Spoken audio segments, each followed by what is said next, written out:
Siapa saja yang memakai ajaran Nabi Muhammad SAW, maka dia akan bahagia walaupun dia tak bersunat dan tak mandi wajib.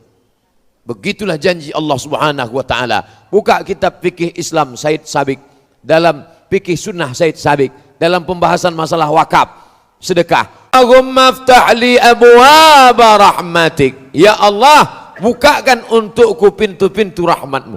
Terbukalah pintu-pintu rahmat. Biasanya saya masuk masjid, pintu masjid itu paling banyak 3. Satu di kiri, satu di kanan, satu di belakang. Tapi ini pintu aja keliling.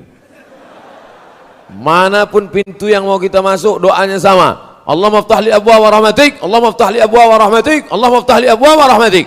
Tapi selesai salat, lain doanya. Apa doanya? Allahumma inni as'aluka min fadlik. Aku minta rezekimu. Kenapa waktu masuk ke dalam minta rahmat? Karena kita berkata Rabbighfirli warhamni. Aku ni banyak dosa, aku ni banyak silap, aku ni banyak salah, rahmati aku. Tapi ketika keluar dari masjid, yang diminta adalah bukakan pintu-pintu rezekiku. Karena begitu keluar, orang langsung menuju usaha rezekinya. Dia ada toko, jaganya tokonya. Dia ada ruko, dijaganya rukonya. Dia ada kebun, pergi dia ke kebun. Dia ada tambak, pergi dia ke tambak. Dan saya dapat pesan dari kawan saya, nanti Ustadz Somad kalau mau makan udang, pergilah tempat Ustadz Sofyan Saha, kata dia. Artinya apa yang bisa kita lakukan, kita laksanakan. Sekarang ada anak-anak dari Fakultas Pertanian dan Peternakan bercerita masalah membuat kolam ikan, bercerita masalah membuat tambak. Tapi kata seorang profesor, tak saya sebut namanya, apa kata dia? Banyak orang sekarang membuat tambak di atas kertas.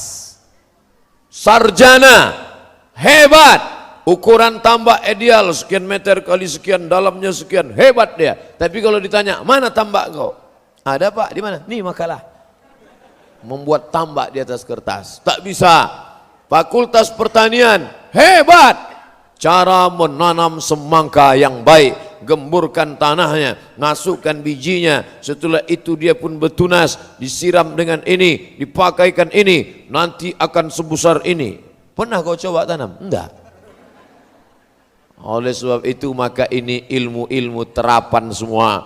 Makanya masalah korma, ketika Nabi menengok ada orang yang melakukan pembuahan korma, apa kata Nabi? Antum a'lam bi umuri dunyakum. Kalian lebih mengerti masalah urusan dunia, bercocok tanam, bertani dan berkebun. Silakan kalian berkreasi, silakan kalian berimajinasi, silakan kalian berinovasi dalam masalah pertanian, peternakan.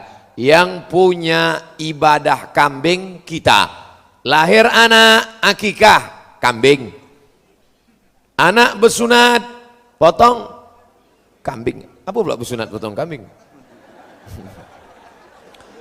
Anak menikah, potong kambing. Hari raya haji, potong kambing. Tapi yang beternak kambing siapa? Australia. Akhirnya kita pun mengimpor kambing. Sudahlah celana sobek kita impor dari dia, kambing pun kita impor juga dari dia. Bayangkanlah itu. Gandum, yang punya kebun gandum paling luas siapa sekarang? Amerika. Sampai-sampai menyiram gandum itu pun pakai helikopter. Bayangkan itu, saking luasnya tanaman gandum. Padahal yang menyuruh bercocok tanam itu Allah Ta'ala. Tapi Alhamdulillah di Binjai ini nampaknya orang memang hobi bercocok tanam. Sampai di dalam masjid pun bertanam dia. Hebat. Usahlah Ustaz ajari kami masalah bercocok tanam. Ada pokok tak berbuah, ada pula buah tak berpokok. Ada semua di sini. Bapak Ibu yang dimuliakan Allah Subhanahu wa taala. Oleh sebab itu, dalam Quran banyak sekali bercerita tentang tanam-tanaman, cerita tentang iman. Contohnya tanaman, kasajaratin thayyibatin, seperti pokok yang baik. Bagaimana pokok yang baik? Akarnya menghunjam ke dalam tanah. Wa far'uha fis sama', pucuknya naik ke atas. Cerita tentang apa? Tentang iman. Cerita tentang iman tapi isinya tanam-tanaman. Cerita tentang sodakoh, tanam-tanaman. Bagaimana kalau kami bersodakoh, pahalanya banyak. Banyaknya macam mana? Kama sali habbah, satu biji, ambatat sab'a sanabil, tumbuh 7 bulir 7 cabang. Wa fi kulli sumbulatin mi'atu habbah, dalam satu bulir ada 100. Satu tumbuh 7 berisi 100. Tumbuh 1, tumbuh 7, tumbuh 100. Kali 1, kali 7, kali 100, 700. Wallahu yudha'ifu liman yasha. Allah Maha Kuasa melipat gandakan lebih banyak daripada itu. Wallahu wasi'un alim. Allah itu maha luas karunianya. Maka yang hobi bercocok tanam, tanamlah.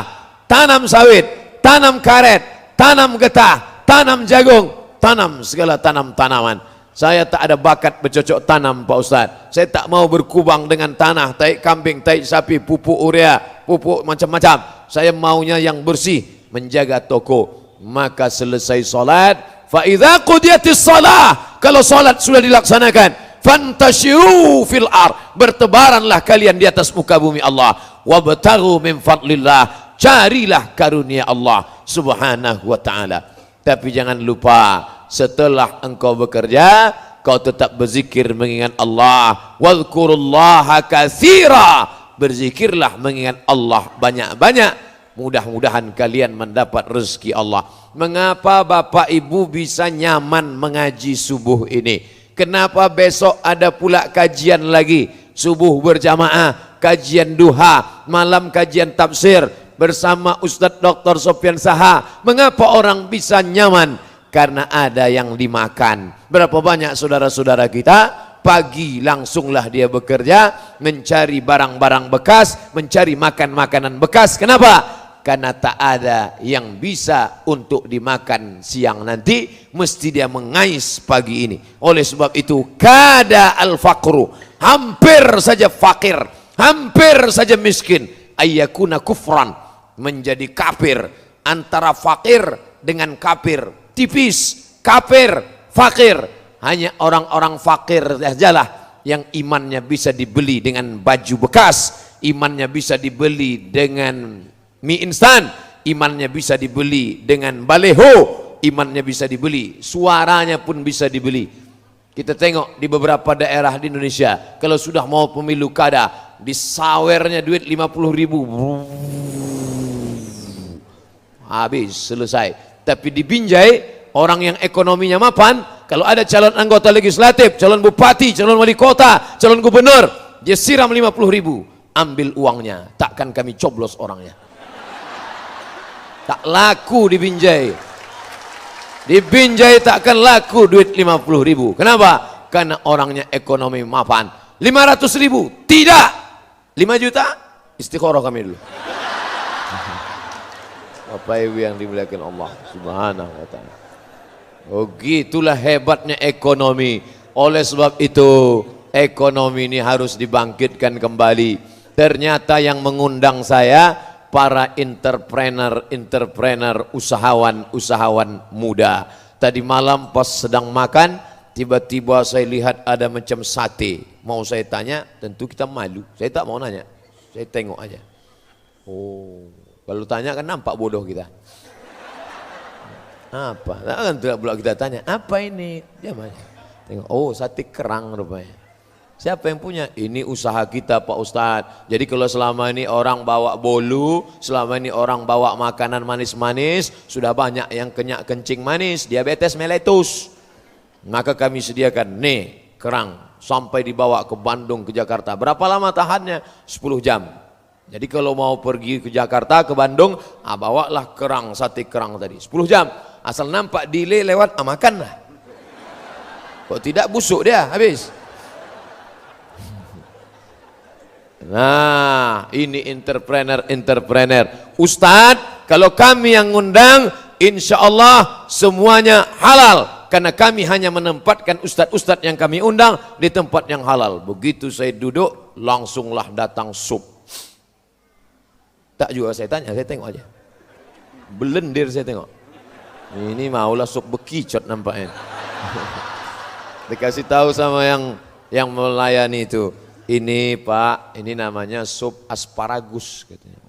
Tak pula saya tanya, apa asparagus tuh? Asparagus kata dia, asparagus kata awak kan? Saya makanlah. Cuman rasanya Pak? Susah diungkapkan dengan kata-kata. Macam mingus. Belum deh. Tapi sedap. Mantap. Jagung dicampur sama asparagus. Biasanya yang melayani itu kan perempuan.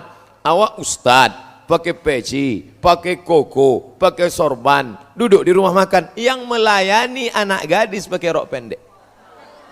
Awak pun tak khusyuk makan. Sama. Tapi di hotel tempat saya menginap sekarang, pelayannya laki-laki, cap lonceng semua.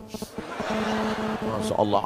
Masuk ke dalam kamar, biasanya di kamar itu lukisan orang, pakaian tak sopan. Begitu masuk ke dalam, tertulis di atas kamar, Allah Muhammad.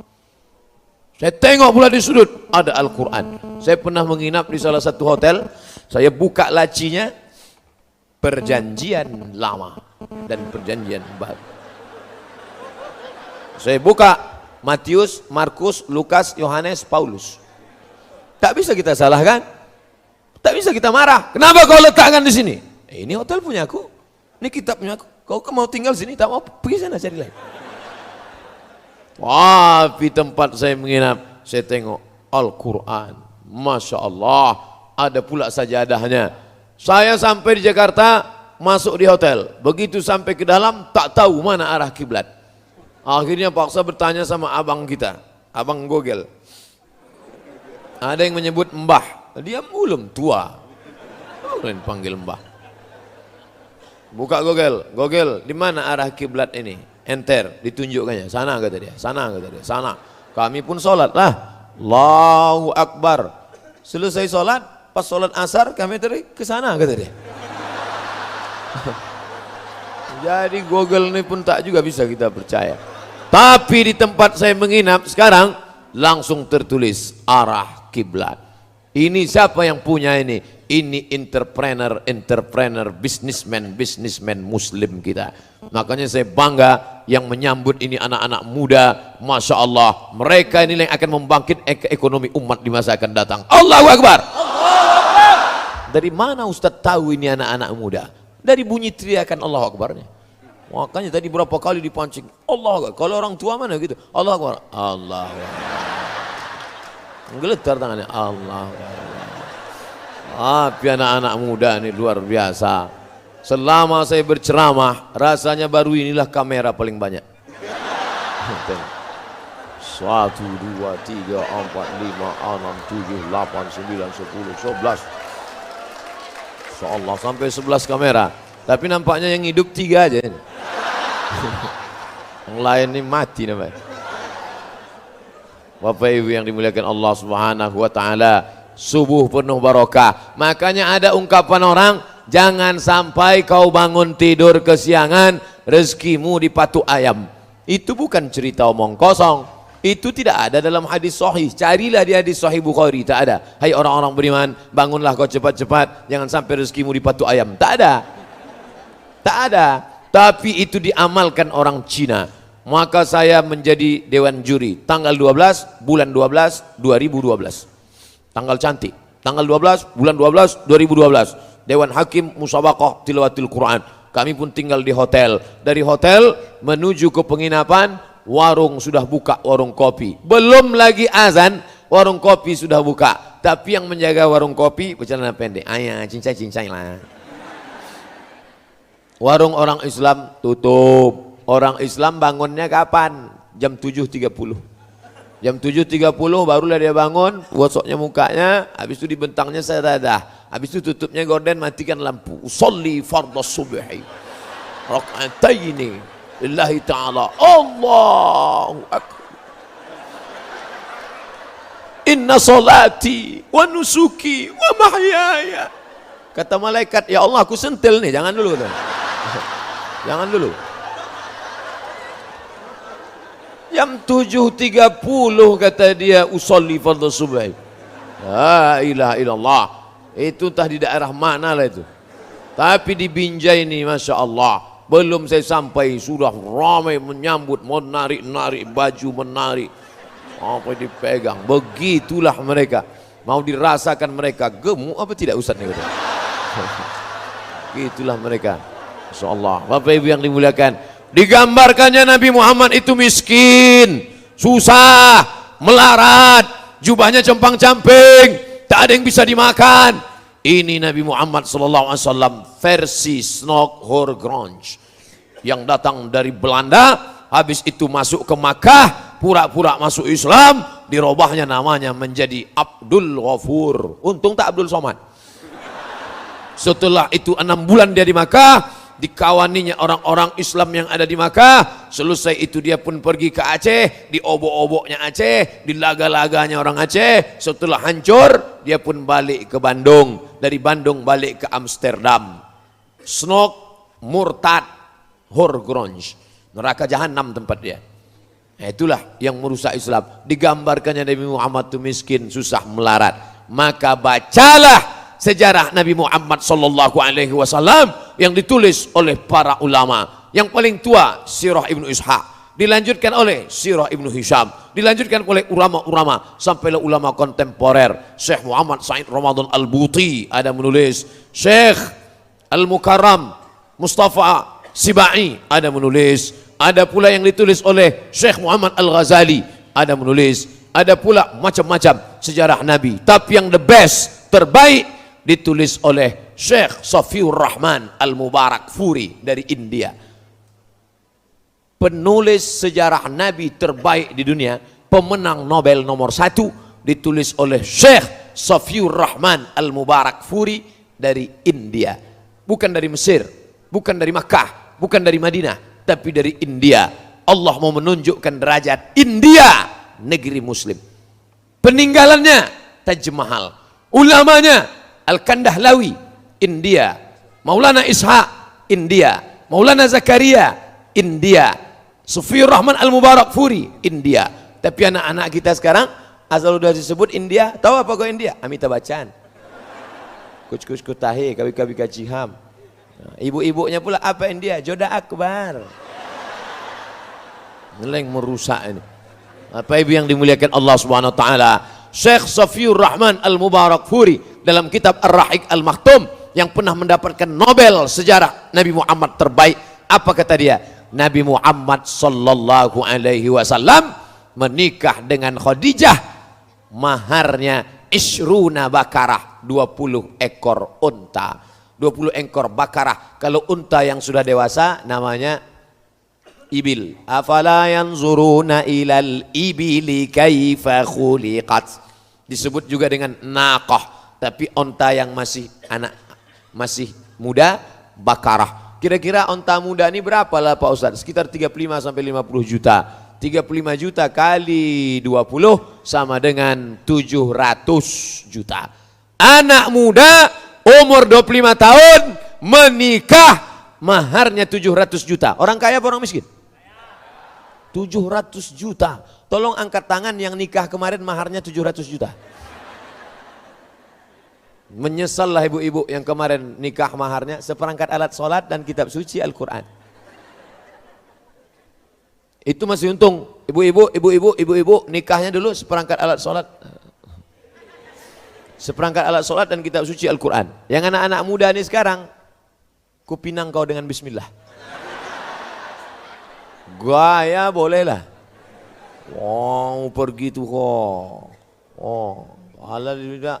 Pak, izinkan aku meminang anakmu. Berapa? Dengan bismillah. Bapak, pigo balik. Bapak Ibu yang dimuliakan Allah Subhanahu wa taala. Jadi jangan katakan Nabi Muhammad itu miskin, susah melarat. Itu kan sebelum dia jadi Nabi Pak Ustadz. Umurnya waktu 75 tahun. Dia masih bisnis. Dia pekerjaan Nabi pertama membawakan kambing-kambing. Kalau bahasa Jawanya ngangon. Sampean arak lungonang di arak ngangon kambing. Wedus iki wedus. Tapi Nabi Muhammad SAW entrepreneur, dia berdagang. Ini barangnya bagus, harganya 25. Ini barangnya kurang bagus, harganya 15. Ini barangnya paling bagus, harganya 35. Dulu kalau ada ustadz berceramah 20 tahun yang lalu, Ada ustadz ceramah, Nabi Muhammad tuh orangnya jujur, barangnya bagus 25, barangnya kurang bagus 15, barangnya paling bagus 35. Orang ketawa. Kiki.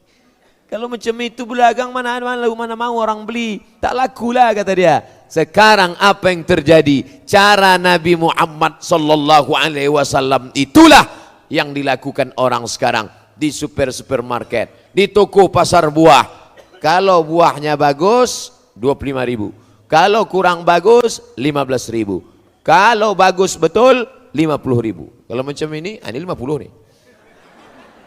Memang luar biasa sambutan masyarakat Binjai menyambut Ustadz. Cobalah tengok. Oh, cuman salahnya tak pula dibuka plastik. Nanti maksudnya. Bapak Ibu yang dimuliakan Allah SWT. Enggak, bercanda, tak masalah. Bercanda aja. Dan terlalu serius sekali. Nah, maka yang dilakukan Nabi Sallallahu Alaihi Wasallam itu dilakukan oleh non muslim sekarang. Orang Islam jual duku, dicampurnya duku bagus sama duku busuk. Akhirnya orang Islam yang membeli, begitu dibelinya ditengoknya dari jauh, duku besar, duku 10.000, begitu didekatinya setengah kilo. Penipu pembohong. Duku besar, duku mantap, duku manis. Begitu dimasukkannya, duku yang busuk dari belakang hitam. Begitu dibelinya, apa kata dia? Inilah yang pertama dan terakhir ku beli. Ku sumpah kan beli sana lagi. Tapi masuk dia ke toko buah non muslim, ditunjukkan non muslim. Ini buku bagus, ini kurang bagus, yang ini paling bagus. Kalau yang dalam tong ini, itu sampah tuh paknya Pak beli. Siapa saja yang memakai ajaran Nabi Muhammad SAW, maka dia akan bahagia walaupun dia tak bersunat dan tak mandi wajib.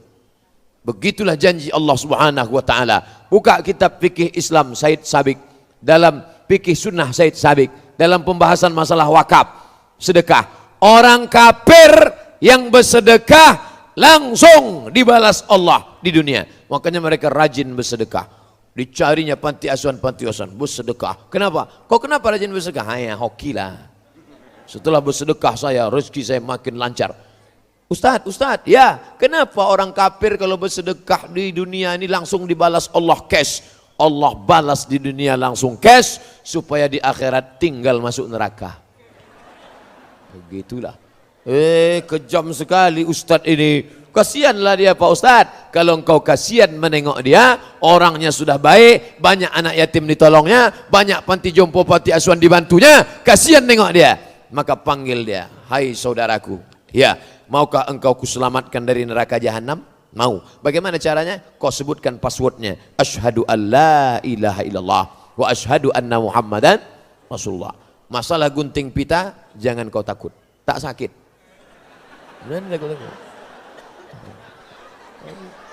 Nanti takut-takuti. Ini ustadz ini buat ceramah menggelegar mimbar. Ada yang mau masuk Islam, parkirnya mobilnya di parkir, dibukanya kaca kecil-kecil, dia mau dengar ceramah ustadz. Ustadz pula menggelegar di atas mimbar. Yang pertama kali berkhitan Nabi Ibrahim umur 80 tahun. Disunat pakai kampak. Dengar kampak takutlah dia. Coba kalau yang ceramah itu Ustadz Sofyan Saha. Suaranya lembut, tenang. Ustadz kok tahu? Saya mendengar ceramah beliau di masjid terbaik 2015 Rokan Hulu, Masjid Islamic Center Pasir Pangarayan. Beliau yang ceramah. Saya tengok gayanya tenang. Rupanya kalau kita dokter tuh tenang berceramah. Gitu. Ini kenapa tak tentu arah LCMA? Lagi cemas menghadapi anak-anak muda. Wow. Bapak Ibu yang dimuliakan Allah Subhanahu wa taala. Ini dia tulisannya, sedekah barang. Coba tengok. Oh, nampak? Sedekah barang. Berbagi harta, berbagi cinta. Kenapa mereka bisa berbagi harta?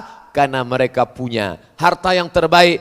Ya Rasulullah, ya ummi matat, emakku mati. Afa atasadaqu anha? Kalau emakku mati meninggal dunia, boleh aku bersedekah? Kalau aku bersedekah pahalanya sampai apa tidak? Tasaddaq, bersedekahlah engkau. Apa sedekah yang paling afdal ya Rasulullah? Saqyul ma', memberi air minum. Sedekah yang paling afdal memberi air minum. Makanya dikasih air minum sampai 3 botol. Dan sedekah yang sudah dikasih tak boleh ditolak. Maka kita terima. Bismillahirrahmanirrahim.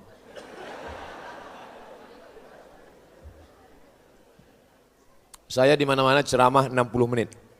sesuai yang tertulis di botol 600 ml. Asal habis 60 menit stop. Tapi rupanya cerita itu sudah bocor ke Binjai. Akhirnya mereka pasang 3 botol. Maulah 3 jam ini baru selesai. Gitulah hebat. Kenapa tidak bermerek? Ini kan jadi masalahnya. Kenapa tidak bermerek? Karena yang punya merek kafir. Ustadz ini ustadz provokator ini, provokatif ini. Kenapa ustadz bilang kafir, kafir, kafir? Tak boleh pakai kata kafir Pak Ustadz. Kalau tak boleh pakai kata kafir, gimana kita baca ayat? Qul ya ayyuhal non muslim. Ini bilang qul ya ayyuhal kafirun. La ayyuhal kafirun. Hai orang-orang kafir. La a'budu ma ta'budun. Wala antum abiduna ma'abud. Wala ana abidu ma'abatum. Wala antum abiduna ma'abud. Lakum dinukum waliyadin. Kenapa tidak umat Islam yang paling banyak minum air, yang menceritakan manusia diciptakan dari air, yang menceritakan kulla syai'in hayy, yang diciptakan daripada air, yang diceritakan sedekah paling afdal adalah air. Utsman bin Affan bersedekah wakaf sumur air. Kenapa tidak memproduksi air mineral, air bersih, padahal yang punya air kita, yang mengalirkan air kita, dan yang buang air pun kita. Tapi kenapa kita tidak memproduksi air? Pertanyaan besar umat Islam. Maka di masa akan datang yang sudah kuliah Fakultas Ekonomi, silakan. Kau sekolah di mana? Saya ngambil ekonomi Pak Ustadz. Fakultas apa? Fakultas Ekonomi. Detailnya apa? SEAK, Sarjana Ekonomi Akuntansi. Lanjutkan. Ini sekarang umat Islam ini sekuler, liberal. Kalau belajar hadis masuk surga, belajar fikih masuk surga, belajar tafsir masuk surga, belajar ekonomi masuk neraka, belajar bahasa Inggris masuk neraka. Ini orang konservatif tak tentu arah. Islam ini mengajarkan kita semua ilmu datang dari Allah. Inna fi khalqis samawati, dalam penciptaan langit, wal ardi, penciptaan bumi, waqtilafil laili wan nahar, perputaran siang dan malam. La ayat, ayat. Ustadz Somad, ya saya sekarang Fakultas Ekonomi Pak Ustadz, rencana mau ngambil S2 Ekonomi, saya lanjutkan apa berhenti? Lanjutkan. Untuk apa Pak Ustadz? Engkaulah yang akan membangkitkan ekonomi umat di masa akan datang. Ini banyak anak-anak muda ini, setelah dia hijrah, bawaannya mau mati aja. Kau rencana S2 mau kemana? Saya tak jadi S2 Pak Ustadz, mau mati aja. Dunia ini mesti kau tatap ke depan. Kalian yang kuliah, lanjutkan S2, S3, postdoktoral, menulis, tulis buku. Menulislah supaya orang di masa akan datang tahu bahwa kau pernah hidup di masa lalu. Imam Syafi'i kita tak tahu anaknya berapa, nama bininya siapa, rumahnya di mana, tak tahu kita. Tapi sampai hari ini kitabnya dibaca. Usul fikih Ar-Risalah, fikih Al-Um, dibaca orang, murid-muridnya melanjutkan. Datang Rabi Al-Muradi, datang Imam Al-Muzani, datang Imam Al-Buwaiti, datang generasi selanjutnya Imam Ar-Ramli, datang berikutnya Imam An-Nawawi, datang berikutnya Imam Ibnu Hajar Al-Asqalani, datang berikutnya Imam Al-Hafiz Jalaluddin Abdurrahman As-Suyuti, bersilsilah sampailah sekarang. Kenapa? Karena menulis. Orang baru bisa menulis fokus kalau ekonominya mapan, adem, ayam, tentram, perut dalam keadaan kenyang. Gimana mau menulis perut lapar? Tapi kalau dia tenang, tapi jangan pula terlalu kenyang. Karena kata pepatah Melayu, kalau tegang urat perut, maka kendurlah urat mata. Ini urat perut ini kalau terlalu tegang, itulah bawaannya. Kalau yang berceramah itu kenyang, kata Imam Al-Ghazali, efek dari perut kenyang, yang dicakapkan itu tak masuk ke hati orang. Jadi kalau Bapak Ibu pengajian, ini selesai pengajian ini nanti, pulang ke rumah, coba pikir-pikir sejenak, masuk tak gaji? Kalau masuk, alhamdulillah. Kalau tak masuk, ada 2 kemungkinan. Kalau tidak, yang berceramah itu kenyang, yang mendengar itu kenyang. Ustadz Somad tadi udah makan? Udah. Habis makan dulu, baru saya kemari. Kenapa Ustadz makan? Disediakannya makanan, tak saya makan. Oleh sebab itu maka orang Islam itu perutnya mesti diisi. Cara mengisinya dengan cara makan yang baik. Kulu, makanlah. Wasrabu, minumlah. Wala tusrifu, jangan berlebihan. Kulu, makanlah. Apa yang dimakan? Min thayyibat, yang baik-baik. Kenapa anak saya nih Pak Ustadz tak mau diajak sholat, tak mau diajak puasa, tak mau diajak silaturahim, tak mau diajak buat baik, tak mau diajak pengajian, padahal sudah dimasukkan ke pesantren, 6 tahun di pesantren, tapi keluar dari pesantren macam kuda lepas kandang. Kenapa nih Pak Ustadz? Mungkin salah satu sebabnya adalah kau suapkan makanan haram, riba. Maka carilah rezeki halal yang baik. Dibawa duit haram. Duit dari mana? Dulu ada namanya uang tunjangan. Sekarang bukan cuma uang tunjang, uang sipak, uang sikut, uang sundul, uang tanduk. Wow, jurusnya namanya jurus gayung. Cedok sana, cedok sana, cedok sana, cedok sana, cedok sana. Dibawa pulang ke rumah, dibelikan ke beras masuk ke rice cooker, dicuci, habis itu picit, dibuka, langsung masak nasi, disuapkan ke anak. Makan ya nak. Allahumma barik lana fima razaqtana wa qina azabannar. Rupanya yang dimakan tadi haram.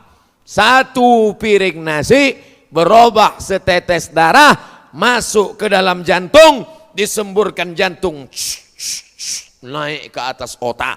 Darah yang naik ke otak, maka isi otak itu pun haram. Bapak Ibu hafal semua ayatnya. Nasiyatin kazibatin khati'ah. Nasiyatin, yang mana nasiyatin itu? Kalau nampak anak bayi kecil bergerak-gerak, itulah nasiyatin. Ubun-ubun. Nasiyatin kazibatin, pembohong. Khati'atin, pelaku dosa. Yang berdosa itu kan tangannya, yang berdosa itu kan kakinya, yang berdosa itu kan telinganya, yang berdosa itu kan biji matanya.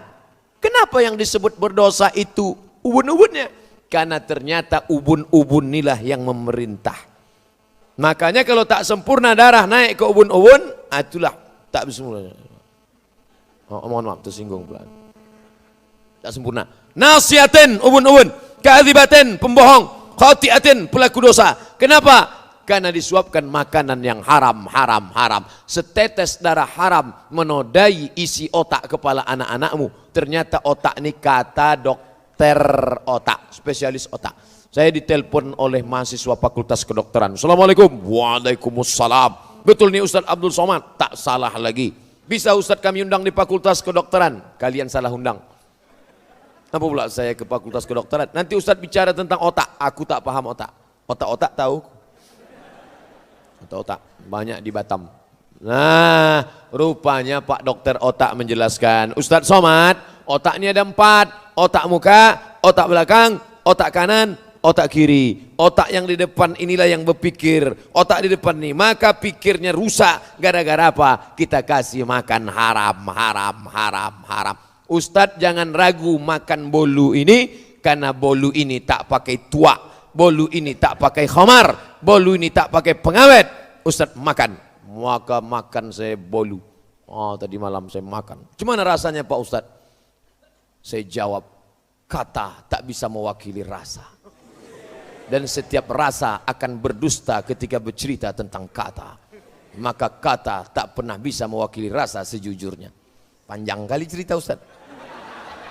Langsung aja lah Pak Ustadz, enak bilang enak, tak enak bilang tak enak. Dia tak bilang begitu. Dia tak bilang begitu, tapi raut wajahnya berkata seperti itu. Bapak Ibu yang dimuliakan Allah Subhanahu wa taala, apakah makanan ini halal? Ya. Dari mana Ustaz tahu? Sudah ada label halal dari Majelis Ulama Indonesia. Halal. Ketika kita berada di tempat negeri non muslim, 3 hari yang lalu saya di Taiwan. Oh, balik ke Pekanbaru senangnya bukan main. Terasalah susahnya makanan halal. Orang muslim ada, tapi ketika kita mampir ke rumah makan, kita tak tahu. Di pesawat pula, selama di pesawat, lewat dia makan. Selesai. Terima kasih. Makan. Tengok, tak ada label halal. Dibuka nampak ayam. Tak dipotong, tak dicekiknya ayam tu. Nah, kita tahu. Cekiknya ayam. Pak katanya patah leher ayam. Mana kita tahu? Tapi kalau dipotongnya atas nama Allah, bismillah, keluarlah darahnya. Di darah itulah najis. najis, bakteri, kotoran. Sapi tak dipotong, ditembaknya saja sapi itu pakai stunning. Ada pistol, tapi pelurunya tak keluar. Pistol itu pelurunya tak keluar, ditembakkan, boom, langsung sapi ditembak kotaknya, boom, mati otak kecilnya. Kalau skalanya 7, sapi itu bodoh. Sapi Australia yang liar macam banteng, itu kalau ditembakkan skala 7 di otaknya, bodoh dia langsung. Makanya ibu-ibu yang suami-suaminya beli stunning itu. Pas dia sedang tidur malam, tembakkan. Apa? Esok pagi itu bodoh dia. Bang. Aku mau pergi nih. Abang masak sarapan, jaga anak ngepel ya. Iyalah. Gitu. Kalau ada di antara bapak-bapak ini yang macam itu udah kena stunning itu.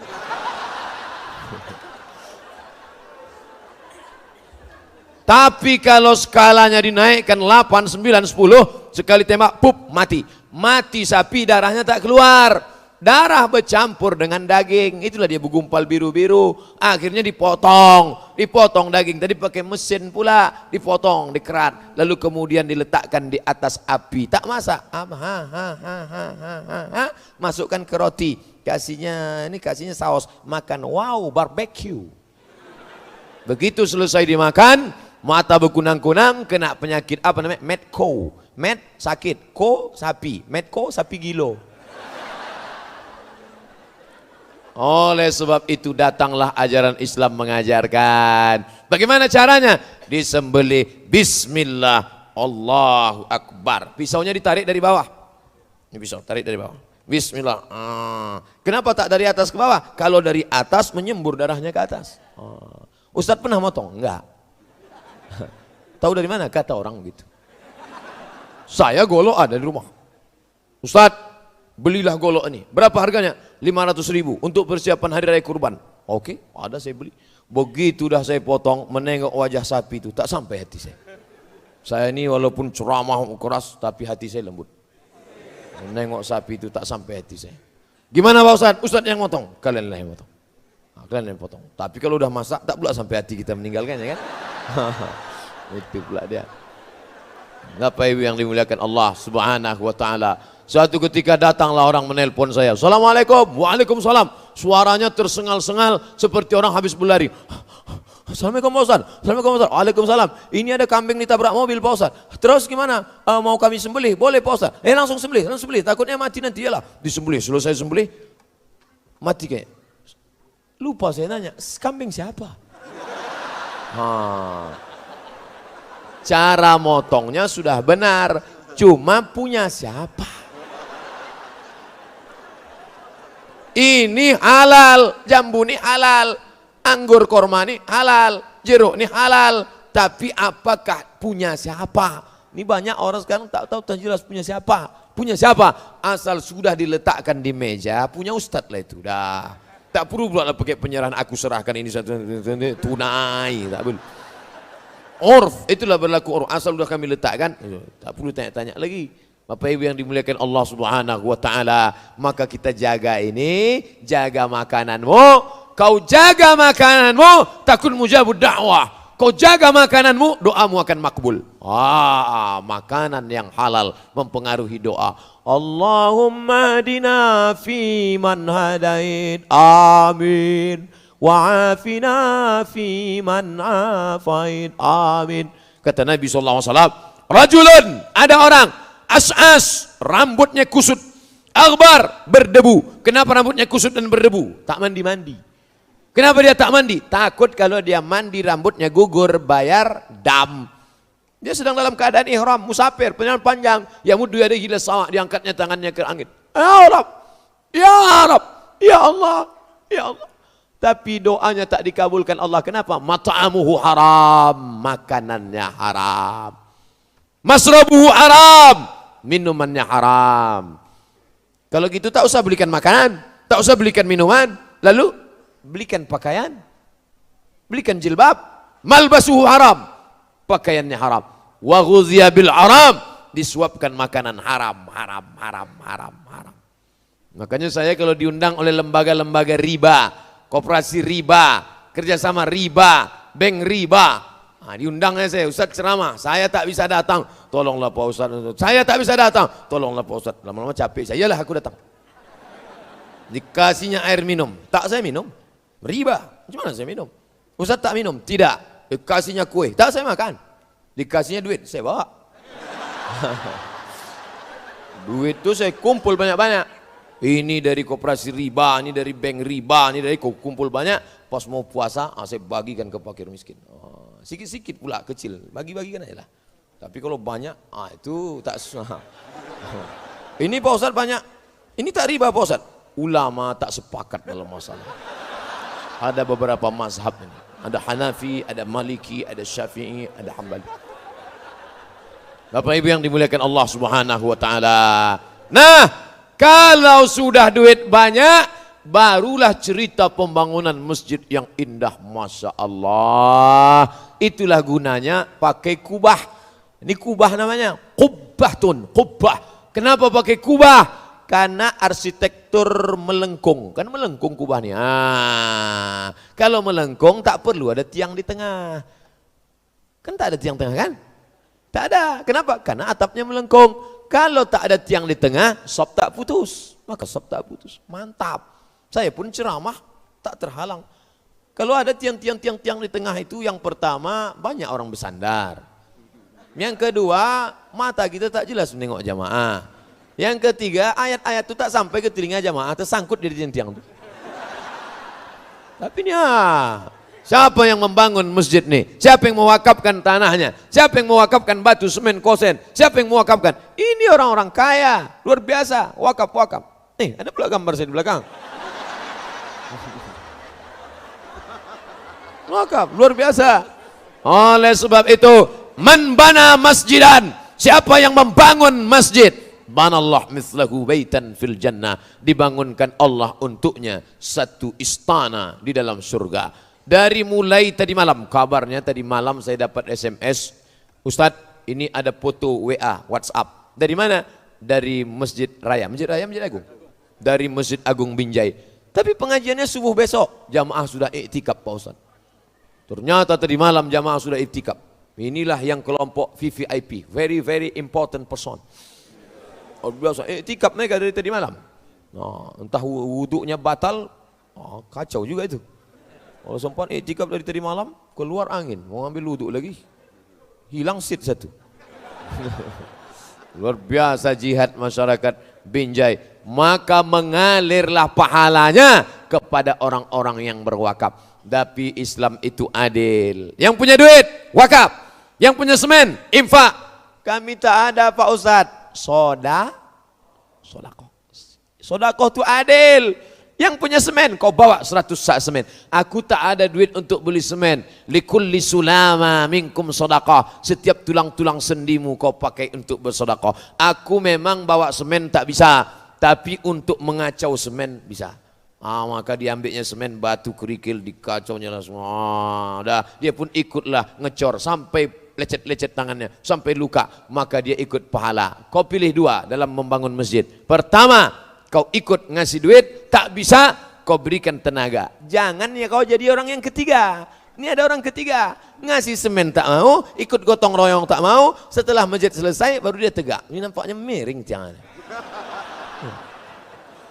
Kalau ada orang model begini, ngasih semen tidak, ngasih batu tidak, nyumbang tidak, gotong royong tak mau, nyumbang pikiran tak mau, udah selesai baru ambilkan kepala, antukkan ke dinding. Biar agak lurus ampernya itu sedikit. Lurus. Pak Ibu yang dimuliakan Allah Subhanahu wa taala. Jadi bercerita masalah ibadah. Cobalah tengok satu-satu ibadah. Syahadat. Asyhadu an la ilaha illallah wa asyhadu anna Muhammadar Rasulullah. Siapa yang bisa bersyahadat? Orang yang sehat, orang yang fisiknya, ekonominya mapan. Itulah yang masuk Islam. Orang-orang barat itu banyak masuk Islam. Kenapa? Makannya cukup, tempatnya cukup. Orang susah tak sempat berpikir tentang akidah. Perut, makan, perut. Yang kedua, sholat. Siapa yang bisa sholat? Orang yang menutup aurat. Baina surati wa rukbah, antara pusat ke lutut. Siapa yang bisa menutup pusat dan lutut? Orang yang mampu. Puasa. Siapa yang bisa makan sahur? Siapa yang bisa berbuka? Orang yang punya makanan. Haji, transportasi, akomodasi, konsumsi. Naik pesawat, hotel, makan minum selama di sana, anak istri yang ditinggalkan.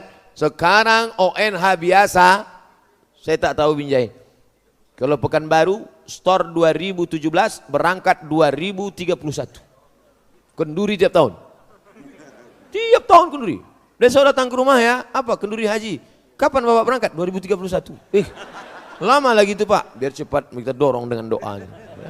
Begitu 2030 datang malaikat maut. Mati. Yang mau cepat siapa? Duit lagi. Kau kapan berangkat? Tahun depan. Store kapan? Tahun ini. Kok cepat sekali? ONH fulus. Berapa dia? $1.000.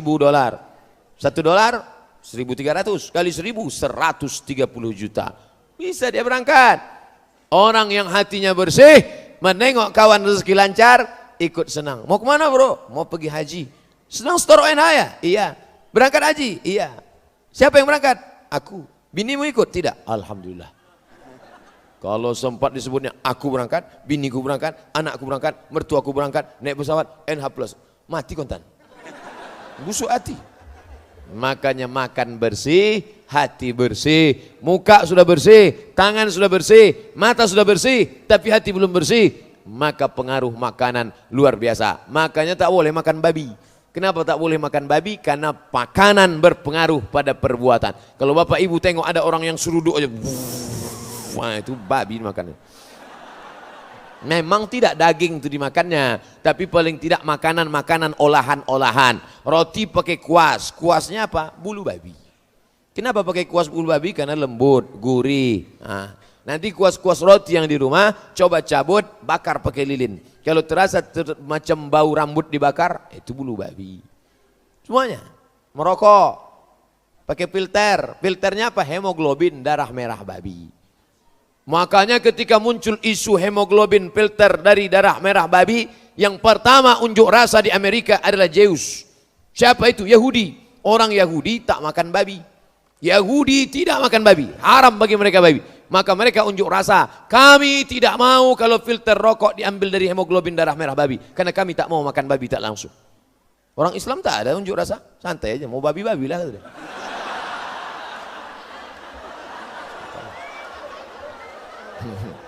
Bapak Ibu yang dimuliakan Allah Subhanahu wa taala. Maka yang sudah punya duit santuni anak yatim. Itu beda orang Islam sama orang kafir. Kalau orang Islam ada duit bangun masjid, ada duit bangun panti asuhan, ada duit bawa ke panti jompo, ada duit bangunkan untuk panti untuk yatim. Tapi kalau orang kafir enggak, tumpuk. Jama'a malahu wa'ad dadah.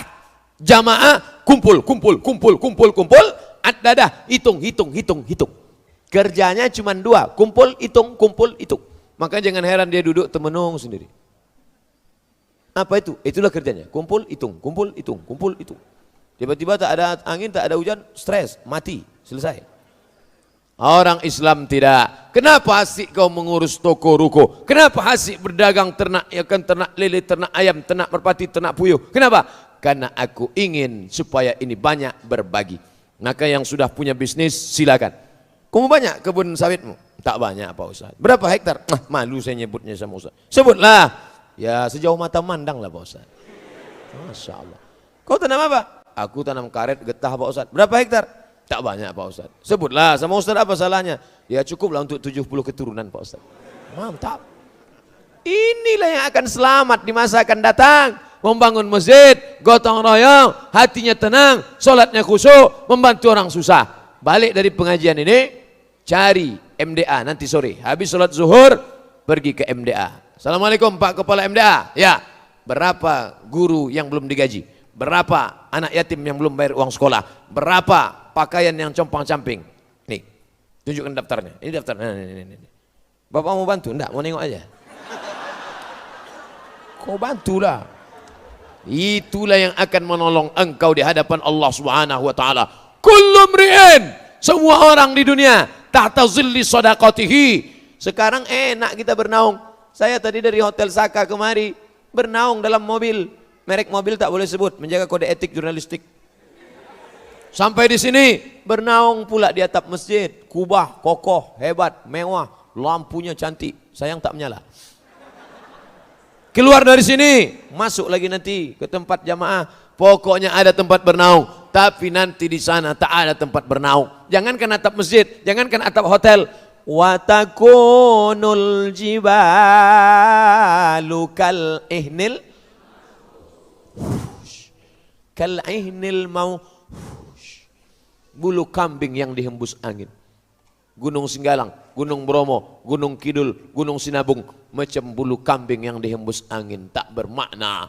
Yang kaya-kaya, yang menyimpan emas, yang tabungan emas, macam bulu kambing dihembus angin, tak bermakna. Lalu tempat kita bernaung di mana? Tempat bernaung adalah sedekah. Sedekah. Yang dulu menginfakkan, mewakafkan kubah. Berapa dia dulu wakaf kubah? Berapa kau wakafkan kubah itu dulu? 500 juta. Maka tempat dia pun akan di bawah naungan. Macam inilah besarnya. Kau berapa dulu? 50 juta flyover. Kau dulu berapa? 5 juta. Itu plafon lah. Plafon. Kau berapa? 500 ribu triplek. Kau berapa? 5 ribu koran. Tak lihat. Datang angin. Anginnya habislah. Sedekah 5.000 perak mau masuk surga. Wa adkhilnal jannata ma'al abrar. Ya Aziz ya Ghaffar, ya Arhamar Rahimin. Masukkan kami dalam surgamu ya Allah. 5.000 perak. Kata malaikat, apa nih Allah? Kata Allah, biarkan aja dulu. Mungkin habis selesai mendengar ceramah ini terbuka pintu hati. Sampailah hati dia pula menengok masjid yang sudah megah, mewah, masih juga pakai kayu-kayu. Ini kan dalam proses Pak Ustadz. Oh iya, dalam proses. Maka lanjut. Nama bapak kami tulis di daftar nih. Yang berwakaf nih, jangan tulis nama saya. Jangan tulis. Saya tak mau riak ini, riak. Buat aja situ hamba Allah. Hamba Allah berapa? 2.000 perak. Sedang parkir di mall aja sekarang 5 jam. 5 jam parkir di mall. Begitu saya keluar mau bayar 10 Pak. Apa 10? Kan 5. Bapak sudah masuk jam kedua. Jam kedua udah kena 10.000. Bayangkan itu. Oleh sebab itu maka inilah yang akan menolong kita di hadapan Allah Subhanahu wa taala. Saya mulai ceramah 5:30, sekarang 6:30, pas 1 jam. Cepat betul waktu di Binjai ini. Padahal di tempat lain kadang ceramah capek kita, baru setengah jam. Kadang berceramah setengah jam sudah keluar kuda Nil. Kadang berceramah setengah jam orang yang menunduk aja. Demikianlah tausiah ini saya sampaikan. Baru saja. Cepat betul satu ceramah.